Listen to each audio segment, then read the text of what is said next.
Downtown Gilbert Healthcare coming right back at you once again. Dr. Dan Graham, joined by the resident expert in health, Dr. Alan Bradford. Hello, hello. So Doc, we have a lot going on. Yeah. So we are going to preface this with Dr. Bradford and I, and also a few other doctors. We will be starting a podcast on a regular basis here coming up. So I'm kind of excited for that. Yeah. So Doc, I know we're going to be covering some current topics that are in the news Absolutely. during the podcast, but what else do we have in mind? So definitely current events. I mean, it seems like things change all the time, right, in the news? On a weekly basis. Oh my gosh. So staying on top of that, giving you our take on what's really going on. One of the big things for me over the last 18 months is trying to figure out who you can trust and who you can't, and who's feeding you BS and who isn't, and sorting that out and making sense of it. So we'll be talking definitely about what they're saying in the news and how we should interpret that, or how we interpret it anyway. Sure. Don't necessarily want to tell you how to think, but present our side of things with our experience and perspective. Absolutely, different sides. And in that realm, by all means, are whether it's chiropractors or naturopaths or medical doctors, DOs, PAs, we all have different opinions. Just because the AMA says things should be one way doesn't mean that all doctors necessarily think that way, whether it's CDC or FDA, that sort of thing. So Yeah. we'll be presenting some very interesting topics, both sides of the story, and Yeah. getting into it. Try not to talk too much about COVID, but obviously it's on everyone's mind, so I'm sure that'll Absolutely. come up. A lot of fear out there. So speaking of COVID, I think what we're going to be doing is until we get the podcast up and running, Dr. Bradford and I are going to do shows on a weekly basis here until we get our more permanent setting set up. But anyway, next week what we're going to be talking about is a little bit about what to do to enhance the immune system. Sure. So we're heading into cold and flu season. We always know that change of the weather, we start to see more and more things that affect us.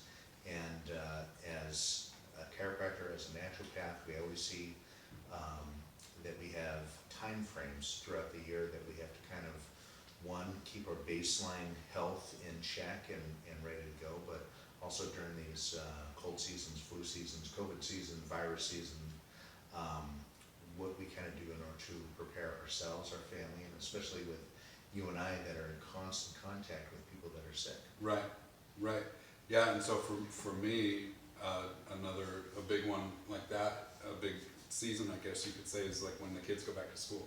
Oh yeah. You've been on summer break, at home, kind of somewhat isolated, I guess, and now all of a sudden your kids are going to be thrown into a petri dish of viruses and bacteria. Yeah, they're in a room share with everything. 35 other kids, sitting in close proximity.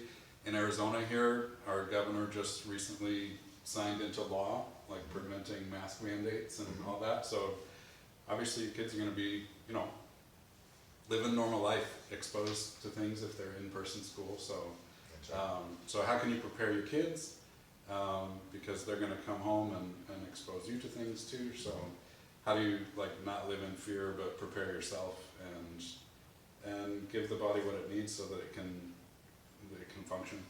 Absolutely. Yeah. So this week what we're going to talk about is we're going to be talking about kind of how the immune system works. It's the natural immunity has just about been thrown under the bus during this whole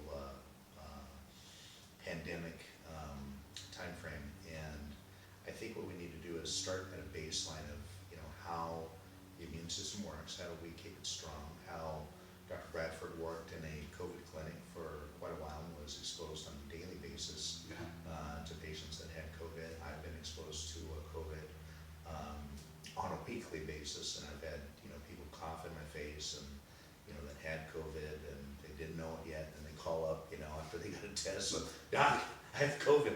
Well, me personally, with what we do with our bodies and our immune system, I always know that, you know, if I ever have that little iota where I think, gosh, am I getting sick? I know right away that I have my immune system boosters, and I mean, I have never, you know, had any sort of symptom much beyond maybe half an hour, something like that. Yeah. So we're going to share some of these tactics that we use with you guys next week on how to really boost that immune system up. But Doc, let's get into the immune system now. We're going to talk about. We want to preface this by talking about herd immunity. Yeah. And some of you have a very interesting article here from, what is that, CDC?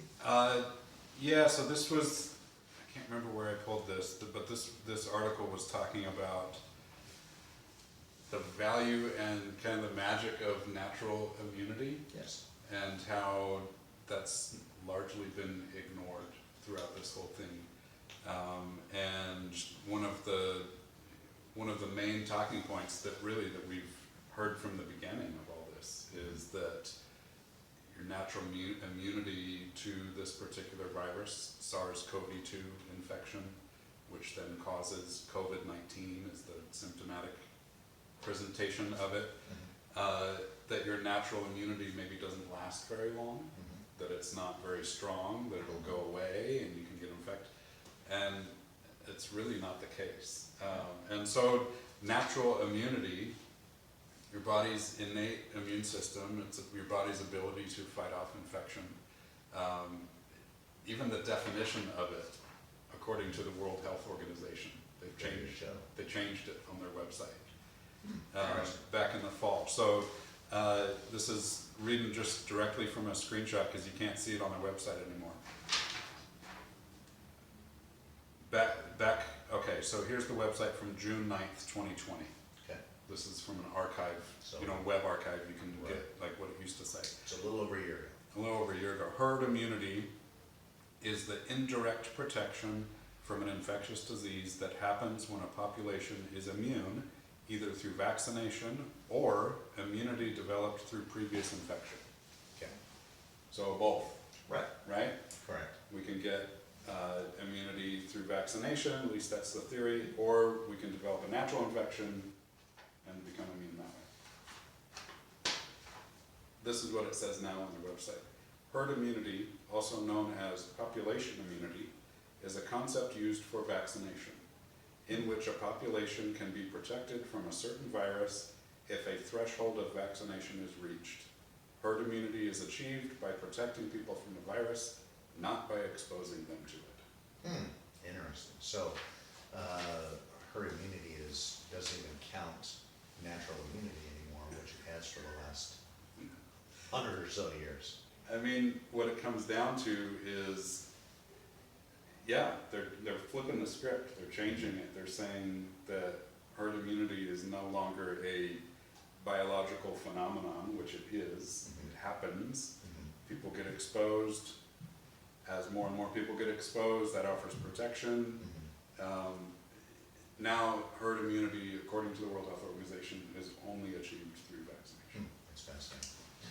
Well, to go on that subject, I remember when I had my radio show for years here in the Valley, I remember I would cover topics about vaccination, and vaccination has its benefits, and it also can have its downfalls, and it can have its side effects. I mean, we have seen some people that have succumbed to the effects of the vaccination, but take for example, the first vaccination that came into my life was the chickenpox vaccination, and I remember following it.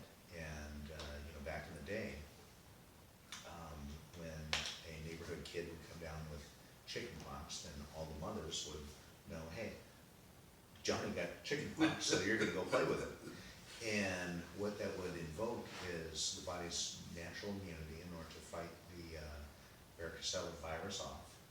And we would have chickenpox for a few weeks and then recover from it, and then we would have this natural immunity that would last Lifelong. Yeah, lifelong.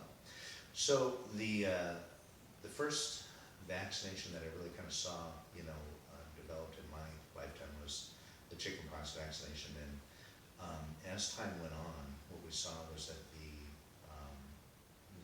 immunity that it conveyed to our bodies, it would wax and wane, and so we'd have to get boosters.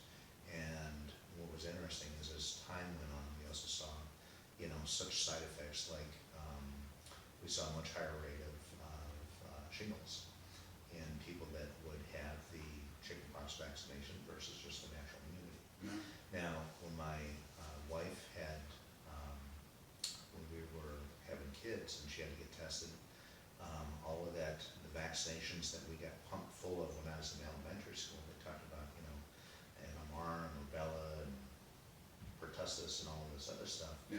And it was very